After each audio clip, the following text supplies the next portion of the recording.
Head sõbrad, head kodanikud, kes te olete siia täna kokku kogunenud, sihtasutuse juhatuse liikmena ja selle meeleavalduse ühe korraldajana on mul hea meel seista siin teie ees ühe kodanikuna teiste seas.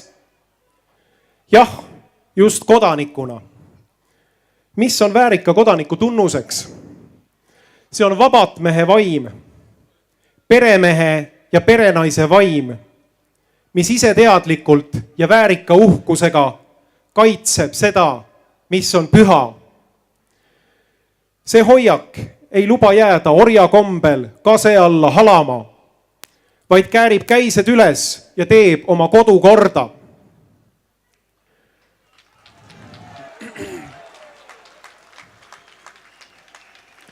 See on vaim, mis hüüatab korraga igas kodanikus, mis hüüatab minus ja hüüatab teis. See maa siin on minu oma.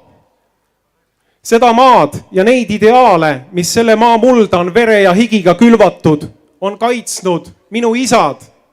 Seda kaitsen mina ja kaitsevad minu pojad.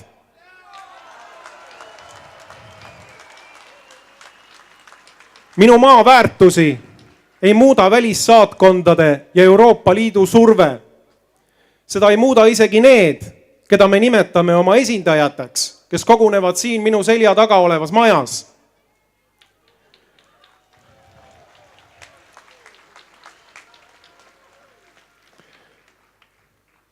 Teie olete andnud, head sõbrad, head kodanikud, tunnistus sellest vaimust, kes te olete täna siia kogunenud.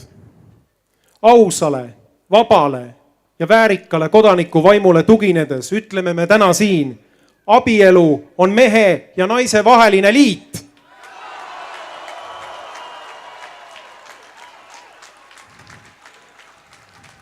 Perekond tähendab mehe ja naise vahelist liitu ja sellest liidus sündinud järglasi.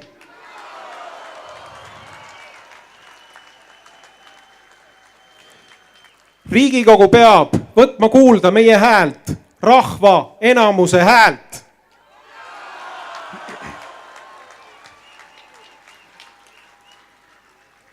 Inglise kirjanik Chesterton märkis, et tõelisel sõduril on vaid üks põhjus võitlemiseks. Ta ei vihka neid, kes seisavad tema vastas, vaid armastab kõike seda, mis tema selja taha jääb. Tema perekond, tema isamaa, tema kultuur ja väärtused, tema kodukolde pühadus. Teda ei tõmba viha, vaid tõukab armastus.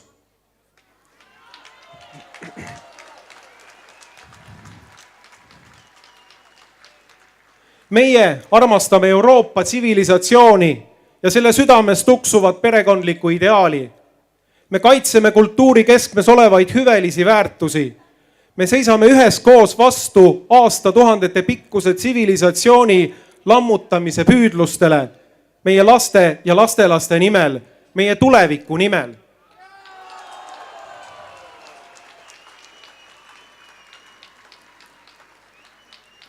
Meie tegevust ei tiivusta viha lõhkujate vastu, vaid armastus meie kultuurilise isamaa ja tsivilisatsiooni emakeele vastu.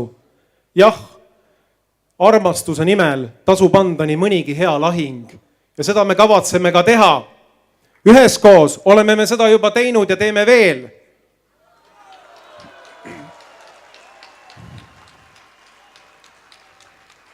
Nüüd me oleme jõudnud tõesti kriitilise punktini. Sellelt rindejoonelt ei tagane me enam sammugi. Perekond peab jääma mehe ja naise abielul põhinevaks koosluseks. See, mida Riigikogu on vastu rahva tahet tegemas, on häbiväärne ja seepärast nõuame oma kõige kallimale ja pühamale väärtusele perekonnale osutades. Riigikogu peab võtma kuulda rahva häält.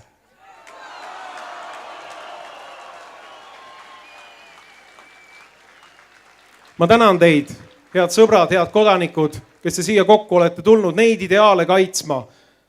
See soojendab südant, see teeb tõesti midagi siia Eesti Vabariiki, mida ennem ma ei ole siin näinud. See annab lootust.